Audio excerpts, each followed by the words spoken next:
Eu acho que vocês vão concordar comigo com o que vou dizer agora e já sugeri na nossa reflexão no início do dia.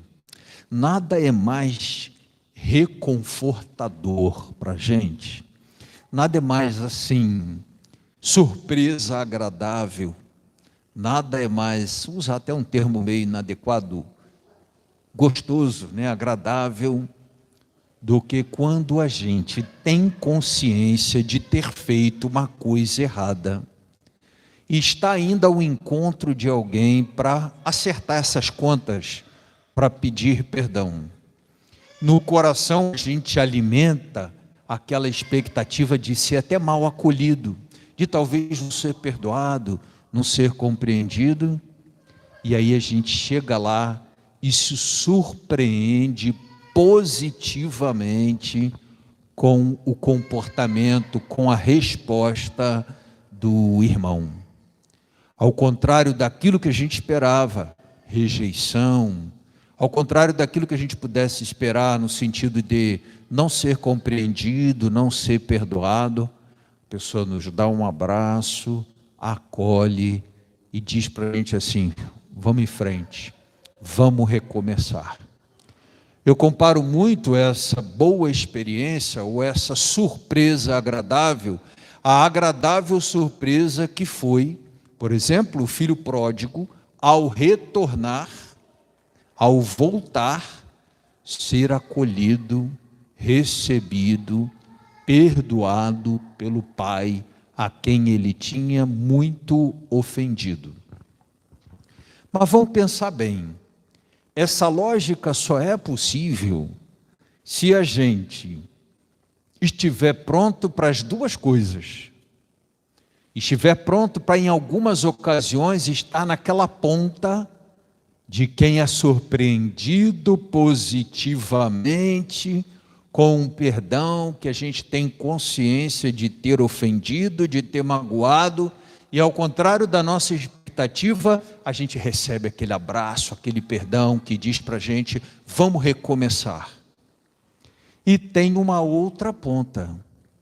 A outra ponta é, às vezes, passar por cima do nosso orgulho ferido, passar por cima do nosso desejo de sobressair-se, vingar-se, colocar-se acima do outro e, passando por cima disso tudo, fazer às vezes a amarga experiência, porque eu preciso dobrar o meu eu, dobrar o orgulho, passar por cima dessas questões para oferecer ao outro que me ofendeu o perdão.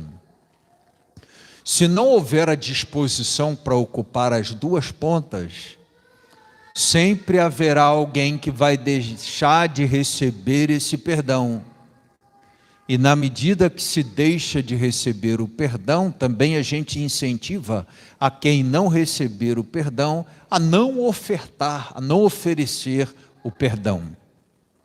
Acaba se tornando uma espécie de corrente, no bom sentido, né?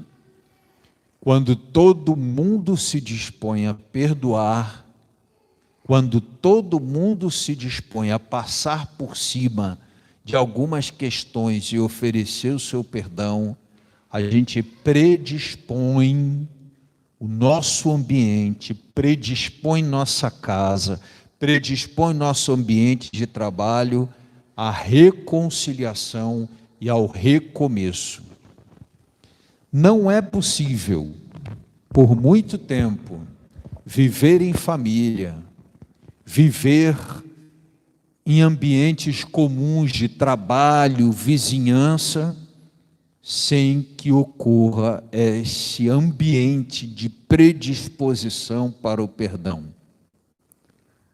Se em dado momento o perdão emperra, o ambiente azeda, a família azeda, o trabalho azeda, a comunidade de fé, a paróquia azeda, e de modo geral assim ocorre com a vida. A predisposição para o perdão, uma espécie de injeção de recomeço. uma capacidade de renovação permanente. A disposição para o perdão agiliza, acelera, faz circular, acelera processos de renovação e de crescimento. E o contrário também vale. A indisposição para o perdão azeda, emperra, impede processos necessários de renovação, de certa forma, impede de ir adiante, porque a não oferta do perdão faz com que a gente pare no tempo, na experiência da ofensa. É como se o tempo avançasse e a gente avançasse com ele, com um pé no tempo que anda e com outro pé naquela experiência que feriu. E a gente acaba sendo dividido, né? De tanto que esgarça essa distância entre o tempo que caminha e o tempo em que eu fiquei, porque não fui capaz, naquele tempo, naquele momento, perdoar. Às vezes as pessoas têm dificuldade de entender a diferença entre perdoar e esquecer. Eu acho que vale a pena aqui fazer essa diferença, né? Esquecer nem sempre tem relação com perdoar. Esquecer seria muito fácil, das nossas experiências, como um HDzinho que a gente vai lá, seleciona e aperta o delete. Pronto, apagou. E dali em diante a gente vai. Outro dia eu vi na CNN a entrevista de um neurocirurgião falando exatamente sobre os limites da ciência no que diz respeito ao funcionamento das memórias e das emoções, e ele deixou claro, um neurocirurgião conceituado, que nós não temos ainda um remedinho que a gente toma para esquecer determinada lembrança, ou uma cirurgia que possa ser feita para retirar determinada experiência, um determinado lastro de tempo. Esquecer, às vezes do ponto de vista da nossa memória, um pouco mais difícil, um pouco mais lento, um pouco mais demorado. E eu acho até que o esquecimento total de algumas lembranças nem seriam tão interessantes para o nosso amadurecimento. Eu penso que o mais interessante é a mudança da maneira como lembro e os gatilhos que a lembrança dessa experiência acabam acionando hoje, na minha caminhada, na minha reflexão, na minha experiência da vida e daí por diante. Então, esquecer é muito difícil, mas o modo de lembrar, talvez, esse sim, a gente consiga mudar, rever, transformar. O que isso significa? Que quando a gente decide perdoar, está aqui diante de Deus alguém que de coração diz: Senhor, fui muito ofendido, vou perdoar, quero perdoar.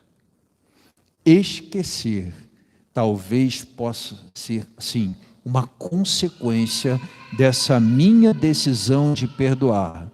Como consequência dessa minha decisão de perdoar, a própria graça de Deus vai trabalhando a maneira como eu lembro.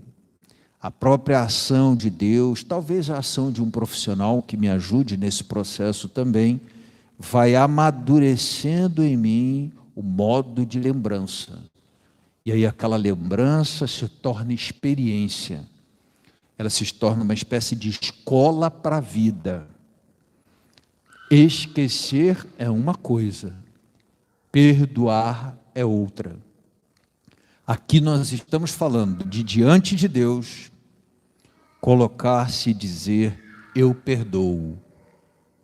E diante do irmão que às vezes te pede perdão, também dizer: eu perdoo. Esquecer é uma outra coisa.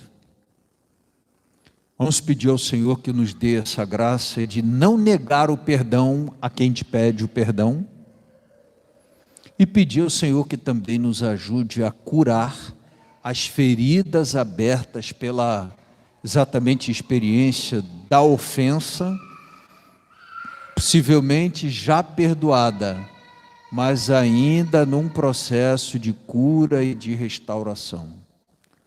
Vamos acompanhar nossa procissão, nosso canto das ofertas.